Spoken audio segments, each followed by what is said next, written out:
Hi, my name is Monique, and I'm an akashic channeler. If you or anyone you know is a sensitive child, this is a place to have that conversation. Tune in, because we're going to talk about the ups and downs of what it's like to live in a world that's not made for them. What if I told you nothing is ever truly lost? Memories, experiences, and lives. A place where all knowledge in existence is kept. The Akashic Records, a library of light. If you want to find out what secrets it holds, come with me to remember what was lost. Welcome to the Open Record.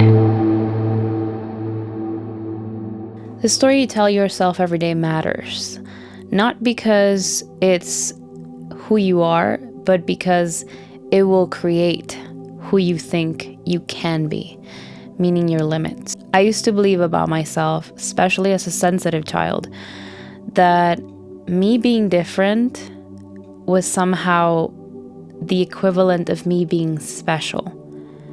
And it was a way to validate my own existence and to give meaning to what in that moment was very overwhelming.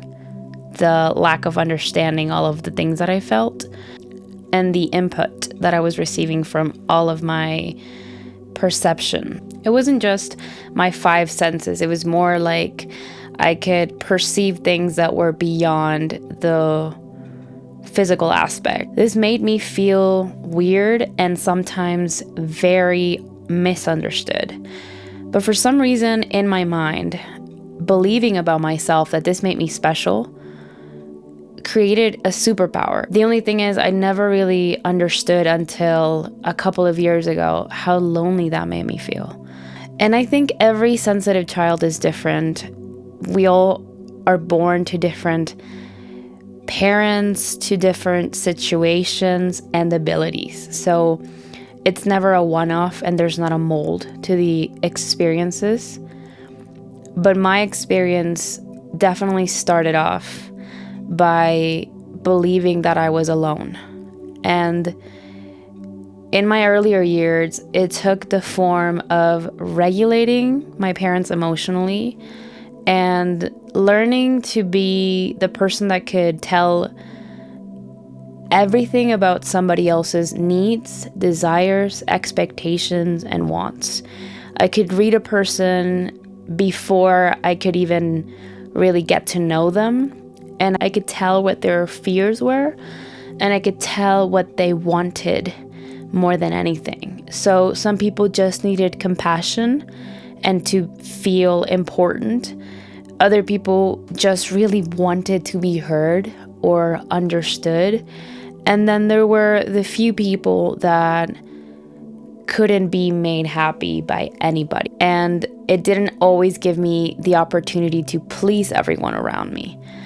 But I think very early on, I started to see that I could read people's intentions and desires, and I could start to see that I could move them towards where I could have a relationship based on a need. So in my mind, if I could give them the thing that they craved, they needed me, and this made for a safe relationship. It started off being almost a mirror to what I unconsciously started to do in my household, for my parents, for my family, of sort of like becoming a peaceful mediator. And then it translated to me being meaningful only through reading those little signals and outputs that someone would give in order to then make me relevant or even needed in someone else's life. Throughout my childhood, this went on, and I think it changed and it morphed a lot when I turned into a teenager and I started to repress a lot of my authentic needs in relationships, which meant I was constantly angry, but also feeling the validation that it would give me to supply those needs in another person.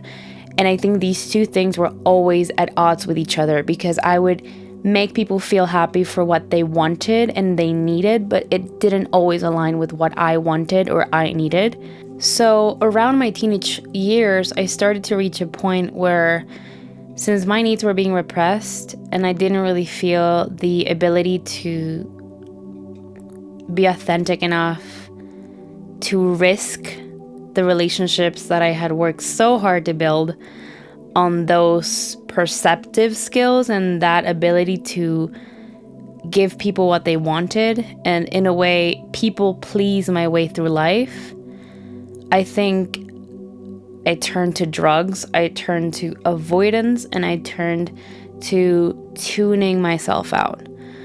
It became less about what I needed and more about finding a way to get away from the needs that I didn't have the guts and the courage to supply. Because I think that when the bills start building up on all of the things that you have denied yourself, it's really hard to listen to the things that you like. So it's almost like the bad starts to build up so much that the good is no longer able to come through, and it outweighs it to the point that you need to detach yourself from that reality because there isn't anything else other than that hole that is seeking to be filled, right? Because I wasn't being authentic with myself, so I didn't feel like I was filling my needs, which meant that little by little there was not a lot of things that I had to look forward to, and this got overtaken by my need to avoid my reality. And it was paired with a lot of years of relationships turning sour because I no longer had the ability to keep up with the amount of denying myself that I had to do in order to stay there. And at some point, I stopped avoiding it with external factors like TV and drugs and partying or anything else that would numb me. I stopped, which meant that a lot of these relationships eventually had to fall away from my reality. This leads me to my adult life, which meant a string of relationships built on this lack of authentic self that I had built, but that I'd already started to take out a lot of these avoidance mechanisms out of the way so that I could hear my voice, so that I could start to see what I really wanted. I didn't have the courage yet. I just could know there was something wrong with my way of living my life that left me feeling unfulfilled, somehow that something was missing, and it drove me to start to stop avoiding and procuring all of these mechanisms that usually would allow me to be in this sort of haze with myself and my emotions and everything that I felt. And most of my adult life was taken up by a relationship that taught me a lot around how important it is that if you don't please yourself, nobody else will. Because since most of my relationships were based on what everybody else needed, I would allow myself to feel happy through others being pleased. But that lesson taught me how it wasn't enough to be pleased by others being happy with what I was giving them. It wasn't what I was looking for, and it literally was leaving me with a hole in my life. So after what I would consider my dark night of the soul, and probably the worst year of my life, I finally got the guts to stand up for what I wanted instead of trying to give the world a version of me or this easy way out of pleasing everybody but myself. Because in every relationship, what I could see as the common denominator is when I would stand up for myself, problems would be created, conflict would start, and therefore my life would get hard. So in my mind, pleasing everybody was the best way to keep a steady life without problems. And every moment where that would be endangered, I would see the equivalent of problems and everything getting hard, stressful situations getting more stressful. So my way of procuring a safe and healthy and peaceful life was to not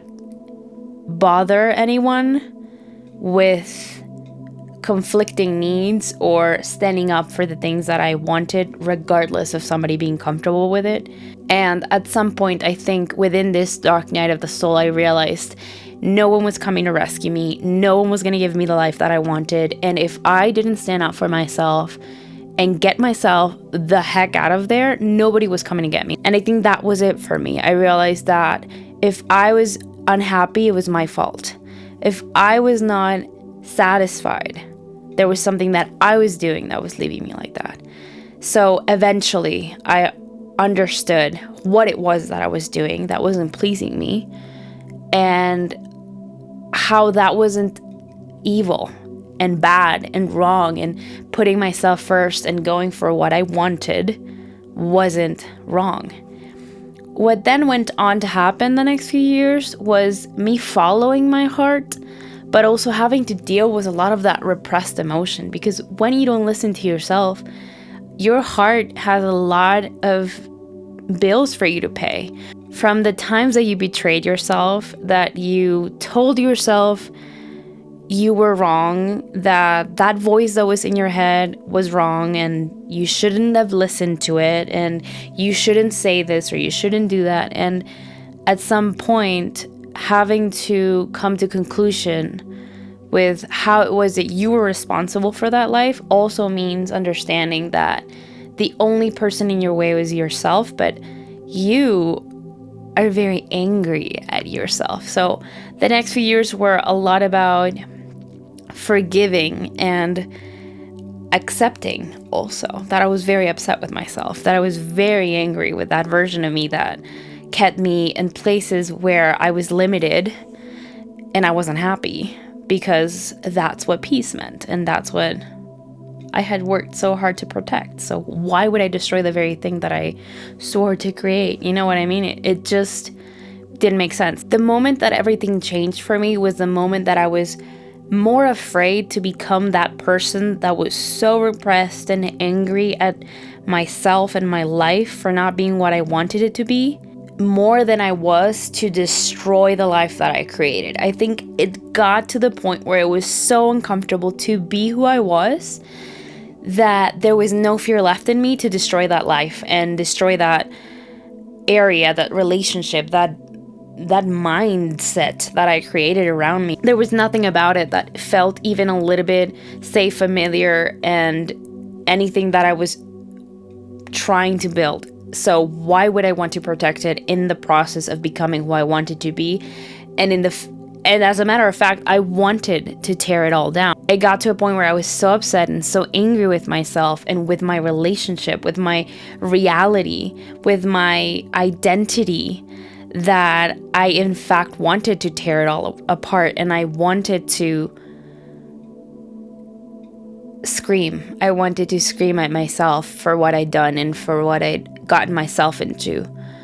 So destroying it was so easy. So I think discomfort was a thing that made me finally say enough. It was so uncomfortable. It was incredibly, incredibly painful to be in my life at that point. And tearing it down was somehow easier than living the life that I'd built for myself. And everything changed. That's the funny thing. Everything changed the moment that I decided to have the balls to listen to what I really wanted without taking into account what everybody else was going to say.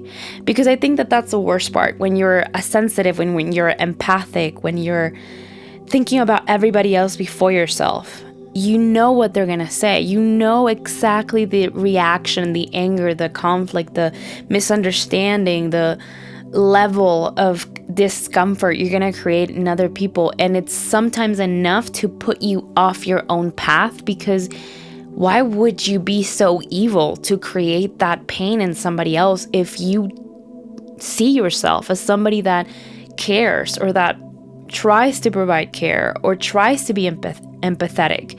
So why would you be the very cause of that pain by telling someone no, or by telling someone I don't want this? And I think that was the hardest part for me, to set boundaries, to say no, knowing full well that the things that people were going to tell me and the things that I was going to cause afterwards, after going for what I wanted, would be my fault and a reflection of me being selfish, wrong, evil. I mean, so many descriptions come to mind in my head about all the things that I thought about myself, the years that I decided to set those boundaries, because I really did believe that something was wrong with me when I was making those decisions. Yes, I was unhappy. I wanted to create all of a different life, and I wanted to tear all of the one that I had in that moment, but I honestly believe that I was so selfish and evil for doing those things. And it wasn't until I've come out of that cloud that I understood how it's part of your journey to self-discovery for the people that aren't benefited by you being your best self to be discomforted by that. It's like, it's almost going to happen. There's no if. It's just the people that are not based on you growing will be uncomfortable with you changing the game plan. Yes or yes. Like, there's no if or around it. So I think my biggest lesson was that there was never anything wrong with me. My compass for all of my life had just been pointed towards the wrong thing, which was other people. My compass was never inward, was never with where my desires were. It was mostly about survival, and I learned full well from a young age that controlling my environment meant controlling my state of being.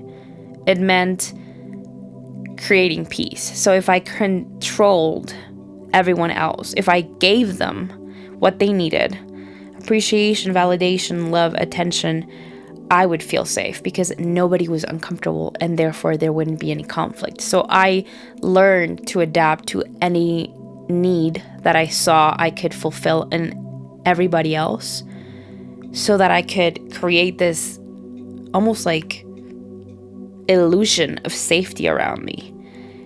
But that also meant that my attunement was more to the outside and the exterior than it was to myself. It was more about other people's needs than my own. So my attunement was never wrong. My sensitivity was never wrong. It was just facing towards the wrong direction.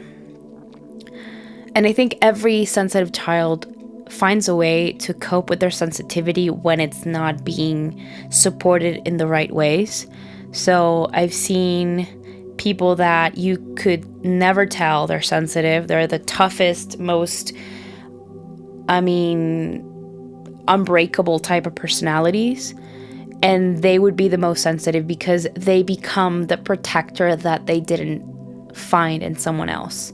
They become that thing that they needed to be able to live. So a lot of these coping mechanisms that a lot of children live, some of them are very angry, some of them are just lonely. They never really engage with anyone. They never really have relationships. They become just loners or people that avoid to have any contact with reality in any way that they can.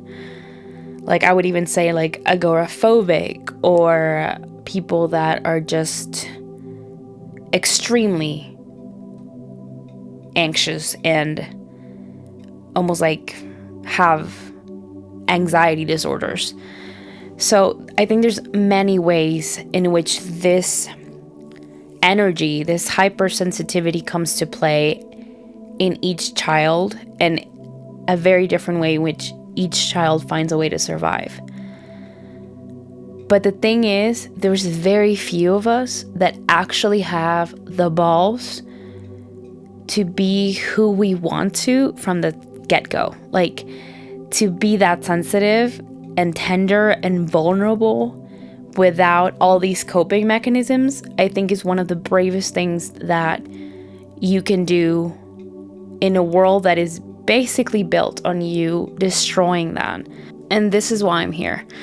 Because I think it took a long journey of avoidance and denial and basically fighting myself, and then fighting the fact that I wanted to fight for myself, to the point that there's no denying what I want to do with my life anymore. And that is definitely help. And if I can help other people that have been through what I've been through, that'd be a great way to leave the world. But also to change the dynamic that we have around such sensitivity and vulnerability, to stop calling it weak and to start recognizing the strength that it takes to be that vulnerable, to be that raw, to be that authentic without the portrayal of what we think the world wants from us. So that freedom and that courage took a long time to cook in me. And I think it's about damn time. It's about time to do something that adds and that makes a difference. And that leads me to my next part, which is how I found the Akashic Records and how they allowed me to tune into that intuition without turning it off, dismissing it. And it finally helped in the process of attuning myself to that inner compass without denying it and basically finding a way through. So I discovered the Akashic Records around 5 years ago. I was still very much in the middle of everything having to do with attuning myself to other people and trying to come out of that evasion. I was done with my losing myself in drugs and substances, but I was still to have my dark night of the soul, which later really was the one thing that helped me come out of that unattuned state. I got more than I bargained for. I will say that. Like, that's a story for many later episodes, but I definitely was overwhelmed by the amount of truths, I would say, that I uncovered about myself. And I think that that's how I found that my sensitivity had a purpose. Like, for the first time in my life, it wasn't something that made me weak. It was something that allowed me to be good at listening and tuning in. So I think it was 2 in 1.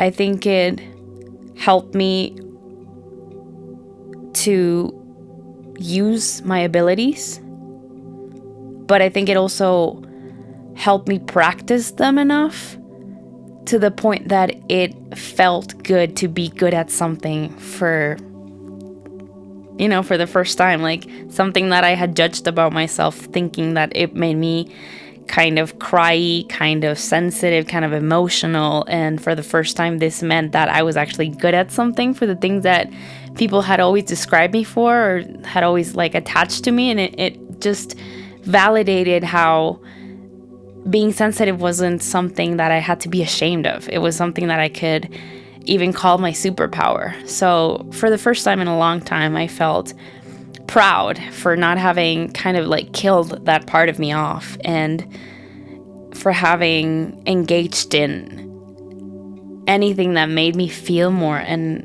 to see more. And actually, I wanted more. I wanted to see more, which was almost kind of backwards, because I remember wanting to turn it off when I was a child, to almost feeling like I could burst from the amount of emotions that were going through my human body, and just kind of being amazed that nobody else was feeling what I was feeling or seeing what I was seeing, because it was just like the sensors on the microphone were bursting, because I was just receiving all of that information raw, and I couldn't explain to anyone how I felt. Like, that was literally burning my head off or wanting for me to explode.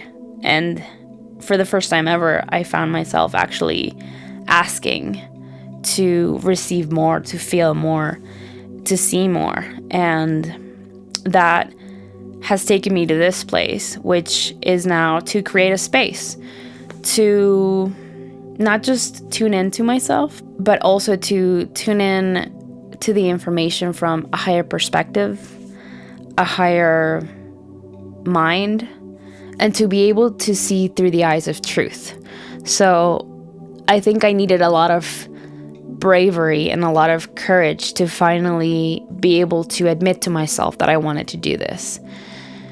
So if in any way you relate to the journey of being a sensitive kid to being an empath, and you're into all of these things that have to do with a healing journey, of finding yourself, of attunement, of hearing your inner voice, I think this is a place for you. It's a safe place. It's not a perfect place. I think that's the best thing. It's not a place where I come on and I have all the answers, but I definitely come with all of the questions. And I think that that's the best thing that I can do, that has proven in my life to be the most resourceful thing. Just to come with an open mind, to ask questions and be willing to receive the answers. And that's it. That's what I provide in this place, and what I hope I have been able to grow in my own life for this past few years of attuning myself and of listening in. So if you're ready to listen in, welcome. This is a place for you.